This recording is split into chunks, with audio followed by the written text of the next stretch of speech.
Puji nama Tuhan. Kita kembali bergumul dalam satu tema yang luar biasa. Aku siap dan kita siap untuk dipakai oleh Tuhan. Satu pembelajaran yang luar biasa diambil dari Maleakhi 3 ayat yang ketiga. Firman Tuhan katakan demikian buat kita. Maleakhi 3 ayat yang ketiga. Ia akan duduk seperti orang yang memurnikan dan mentahirkan perak. Dan ia mentahirkan orang Lewi, menyucikan mereka seperti emas dan seperti perak, supaya mereka menjadi orang-orang yang mempersembahkan korban yang benar kepada Tuhan. Kalau kita bicara tentang pemurnian, mungkin Alkitab banyak sekali bicara tentang pemurnian emas.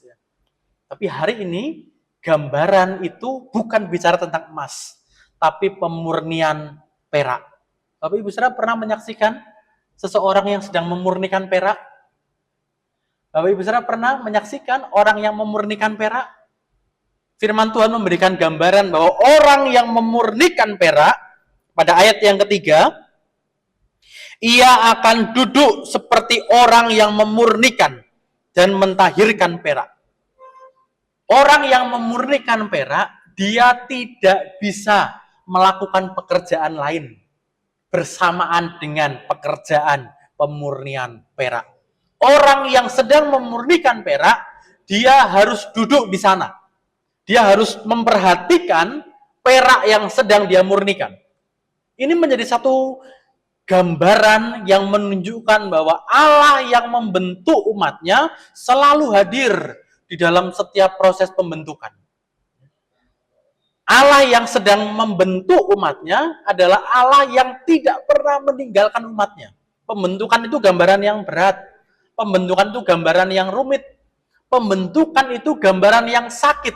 Tapi dalam kondisi berat, dalam kondisi sakit, dalam kondisi yang penuh dengan kesulitan dan kerumitan sekalipun, kita catat hal ini. Firman Tuhan berkata bahwa Allah tidak pernah meninggalkan kita.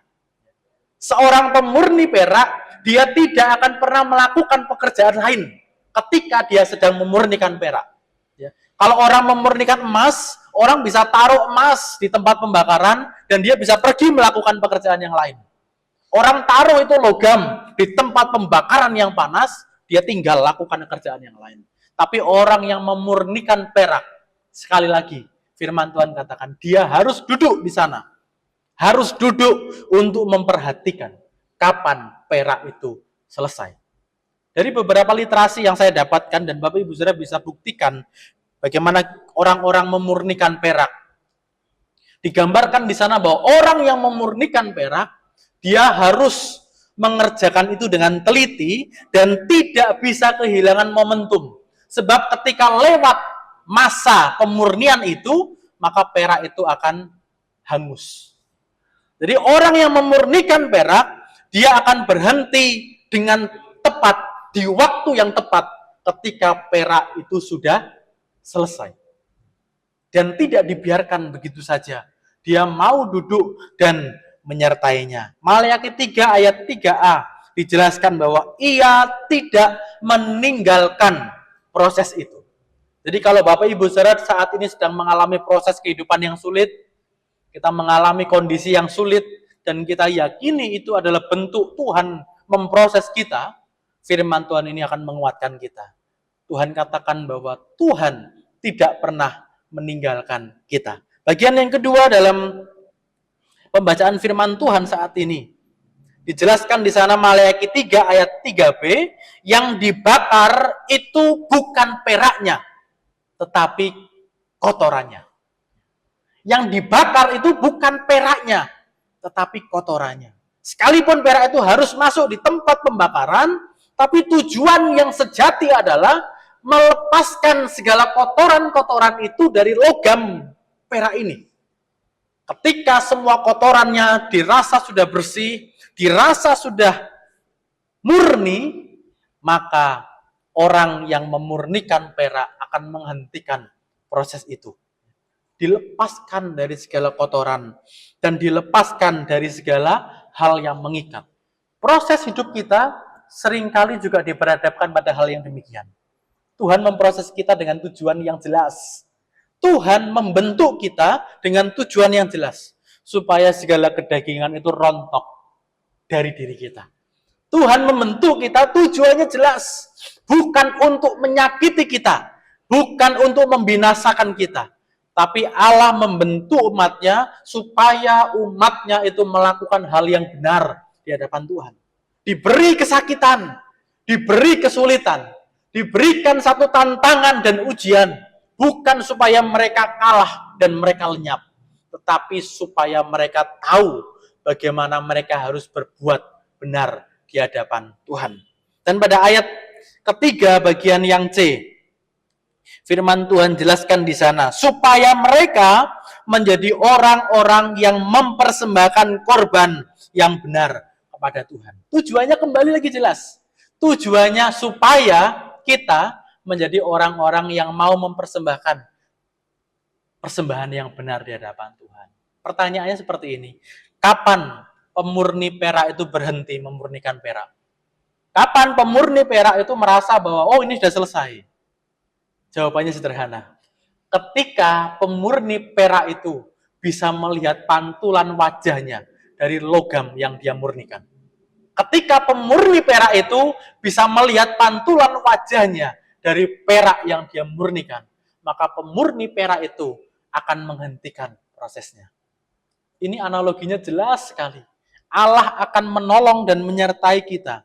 Waktu Tuhan menjadi waktu yang terbaik, waktu yang paling tepat ketika Allah tahu bahwa umatnya hidup seperti Dia. Apa yang menjadi tujuan hidup kita saat ini, Bapak Ibu Saudara?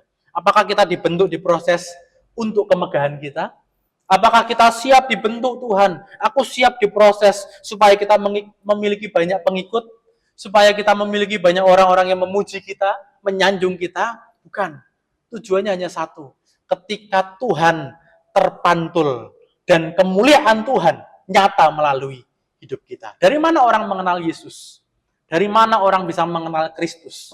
Apakah dari pemberitaan di pinggir-pinggir jalan? Aneh rasanya. Dari mana orang bisa mengenal baiknya Yesus dan baiknya Kristus? Apakah dari orang-orang yang dengan sengaja melakukan pemberitaan? Wow, berat untuk melakukan hal itu. Orang mengenal baiknya Yesus melalui pengikut-pengikut Yesus. Orang mengenal baiknya Kristus melalui pengikut-pengikut Kristus. Sebab cahaya wajah pemurni perak terpantul dari perak yang dia murnikan. Tidak perlu pakai media lain. Perak yang dia murnikan akan memantulkan wajah sang pemurni perak. Kita yang siap diproses oleh Tuhan, kita yang mau rela hati mengikuti rencana dan kehendak Tuhan. Hal yang perlu kita yakini adalah Tuhan tidak pernah meninggalkan kita. Tuhan selalu duduk bersama dengan kita. Tuhan tidak pernah meninggalkan proses itu. Dan tujuan mulianya adalah setiap kita Tuhan murnikan untuk kembali memuliakan nama Tuhan. Jangan pernah curi kemuliaan. Jangan pernah curi pujian. Jangan pernah curi pengagungan. Hanya karena kita ingin lebih daripada yang lain. Tetapi jadilah orang-orang yang dengan segala kerendahan hati menjadikan Kristus sebagai akhir dari segala pujian, sanjungan, dan kemuliaan bagi semua orang. Amin buat kebenaran firman Tuhan. Mari kita berdoa. Terima kasih Bapa di dalam surga. Kami bersyukur buat kasih-Mu di dalam hidup kami. Setiap kami yang hari ini mendengarkan kebenaran firman Tuhan ini, kami yang sedang menghadapi kehidupan dalam proses yang berat, dalam proses yang pelik, dalam kondisi yang bagi kami sepertinya kami tidak berdaya lagi. Namun hari ini kami percaya dan kami menerima satu kebenaran sejati, bahwa Tuhan ada menyertai kami dalam proses kami. Tuhan tidak pernah meninggalkan kami. Tuhan tidak pernah membiarkan kami. Tuhan menyertai setiap detik proses hidup kami. Dan kami percaya segala sesuatu yang terjadi dalam hidup kami akan berujung pada satu kemuliaan. Memuliakan Tuhan dan menyaksikan kebaikan Tuhan di atas segalanya. Terima kasih Bapa. Berkati para pemirsa yang mendengarkan kebenaran firman Tuhan hari ini. Berkati setiap mereka, sentuh hatinya. Dan biarlah setiap mereka boleh merasakan ketika Tuhan memproses, Tuhan memilih, dan Tuhan membentuk. Disitulah setiap mereka adalah umat kesayangan, umat kepunyaan Tuhan yang begitu Tuhan andalkan dan mau terus Tuhan pakai. Terima kasih Bapa. Di dalam nama Yesus kami berdoa dan kami menyerahkan pemberitaan firman yang kami terima. Haleluya. Amin. Shalom, puji nama Tuhan. Tuhan Yesus memberkati.